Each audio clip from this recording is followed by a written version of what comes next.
Good day, dear friends. Allow me to begin with a word of gratitude.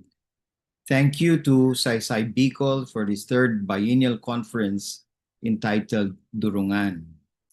This is very timely as Caceres celebrates its 75th year as an archdiocese. And in the same manner, the dioceses of Sorsogon and Legazpi are also celebrating their 75th year as dioceses. I sincerely greet and thank all the participants, especially the resource speakers, the officers, and members of Saysay Bicol, and those of you who are participating for this undertaking engagement. Certainly, our celebration and recollection is not limited to the 75 years, but even to the centuries of existence of the See of Caceres, which eventually led to its becoming an archdiocese. You will recall that in 1951, Caceres, which comprised the whole of Bicol region, gave birth to the dioceses of Legazpi and Sorsogon. As we celebrate, we look back. We get a deeper understanding of the present by looking back to the past and by looking ahead to the future. For such is the nature of time and also the nature of man.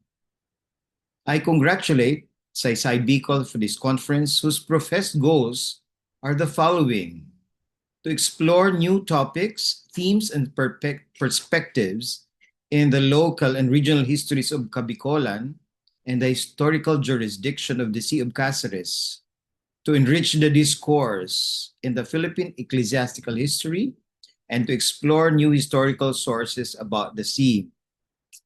This conference also seeks to highlight the church's call to synodality, no? to walk together. So that the title Durungan, I understand, expresses our common vocation to seek the truth and to safeguard the truth as a common good, as expressed by Pope Leo in Magnifica Humanitas, number 132, and the following. In this, the historian, the archivist, the chronicler, the student of history, they all have a very important contribution. I have always confessed that history used to be the subject I least liked back in my elementary, high school, even college years. But when my good Archbishop, then Archbishop Legazpi, asked me to pursue the study of history, I accepted out of obedience. It was not an easy undertaking. I envy those whose passion love for history is, we would say, natural. But I began to appreciate and love history and its ancillary courses. I found them challenging. When I was doing archival research, I was comparing archival research to ordinary library research. Primary sources cannot simply be found anywhere. You have to go to an archive somewhere where permission to enter is not as easy as in a usual library.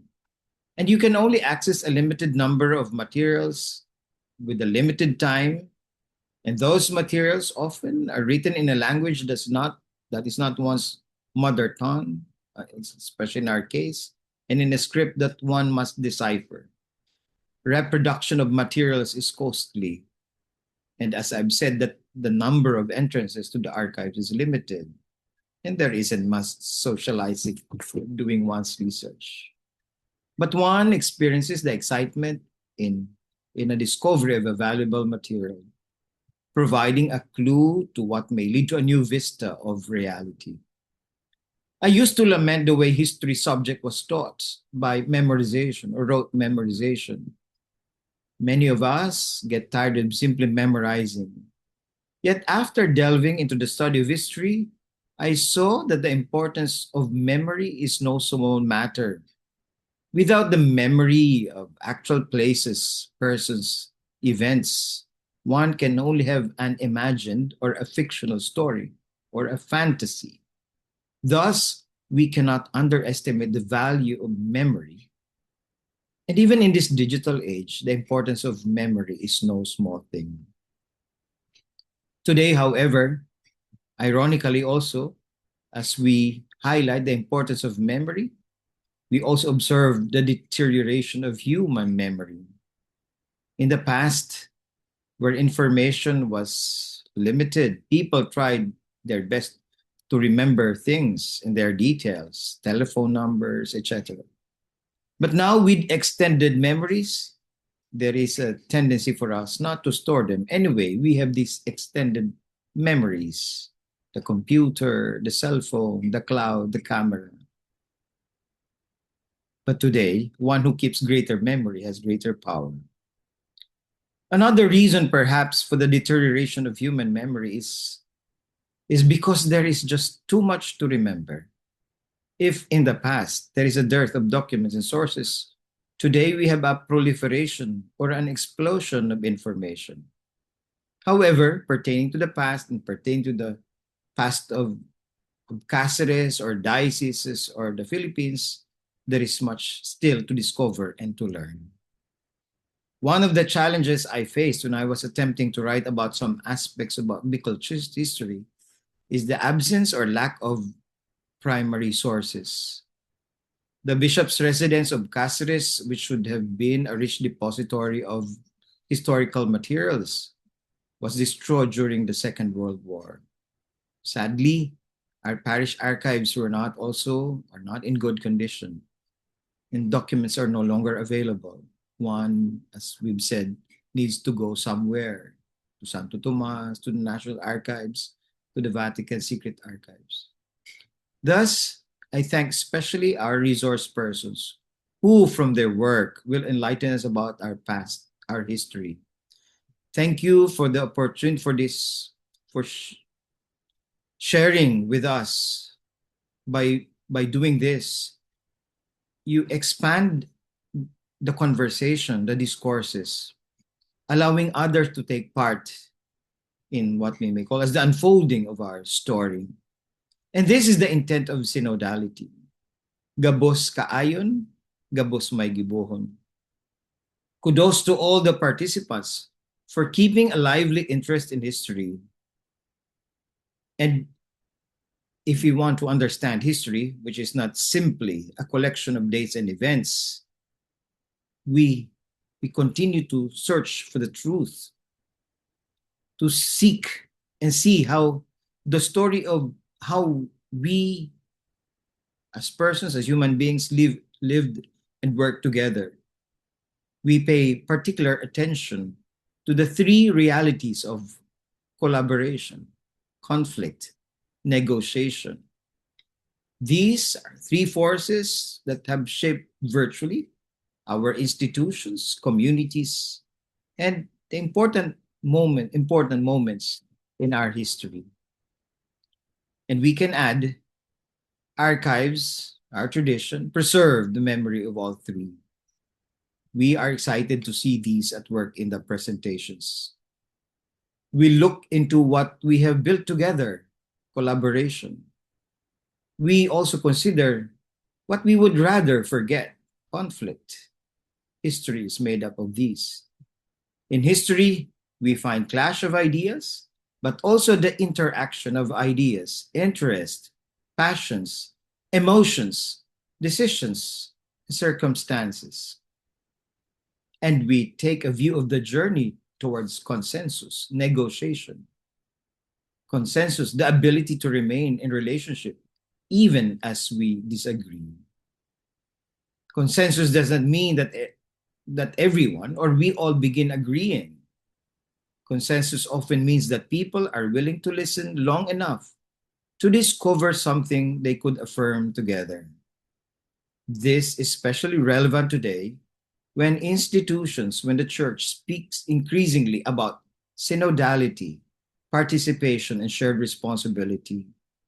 To walk together does not mean that we eliminate differences.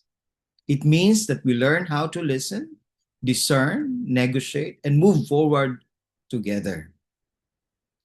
In this conference, I understand we will be provided the view of how some parishes were created, how religiosity and devotion are reflected or were reflected in last wills and testaments, and how the prices of grave indicated one's status in church or society. But also today, there is a new challenge. With information explosion, there is also the explosion of false narratives. Well, this is not entirely new. Even in the past, we have heard of forgeries, fake documents, in order to legitimize possession, territories, and claims. False reports have sparked conflicts, even wars. But with the development of in the digital sphere, these have been amplified. Some of these have even been weaponized.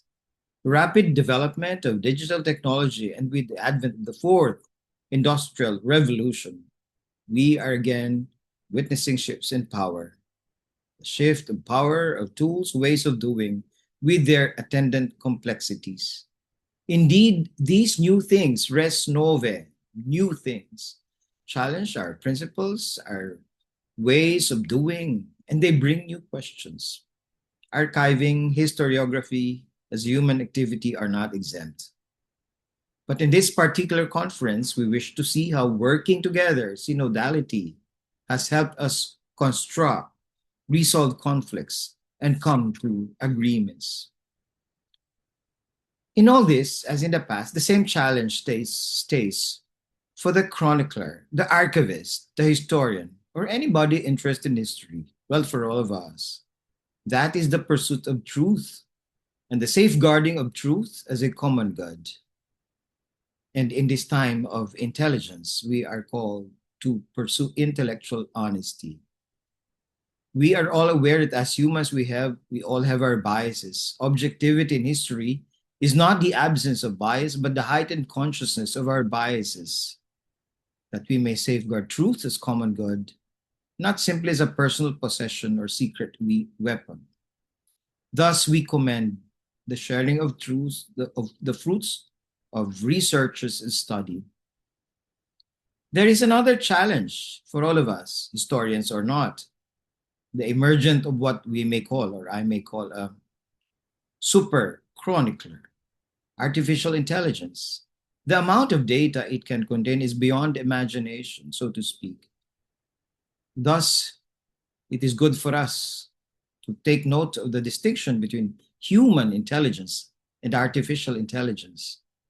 While AI may store an unimaginable volume of data, it has no historical experience, no embodiment, no relationships, no cultural identity, no mortality, no political or religious experience, no hopes and fears.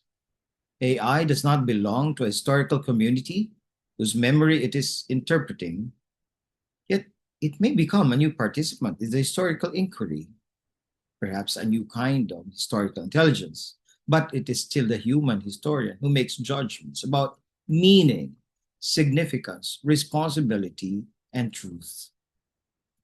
I remember one experience when we were going on a tour on the archives of the Propaganda Fide. My history professor showed me like a kind of fan made of bamboo strips, which contained some Oriental characters. He thought I could understand them, but I told them I cannot even decipher. The AI cannot do that. Not yet. My dear friends, this conference is very much welcome, and we're very happy because this is our journey towards the future. It reflects our continued search for truth. In Magnifica Humanitas, Pope Leo says, in public discourse, truth of facts has a rational dimension, as it requires verification, cross-checking of sources, and responsible argumentation. Moreover, it is deeply relational, built through bonds of trust and shared practices, as well as an honest exchange with others and with the world. Only the shared pursuit of the veracity of facts, perceived as common good, can provide a solid foundation for a just communication. Thus, it is very timely, it is also apt that this conference looks into these three human activities of collaboration, conflict, and negotiation. The archivist, the historian, the aficionado of history are a keeper of memory. And we can add and we say, what we are, what we remember. But if we could add, we remember what we keep and what we choose to keep. When I was doing my research as a student, I was faced with the problem of sources. Without these sources, which are found in our archives or in any other place, what do we have? Fiction, fantasy. And one historian said, fiction and fantasy are cheap, simple, and convenient, while truth is costly, complex, it can even hurt. Thus, let us continue to seek the truth, even when it is difficult.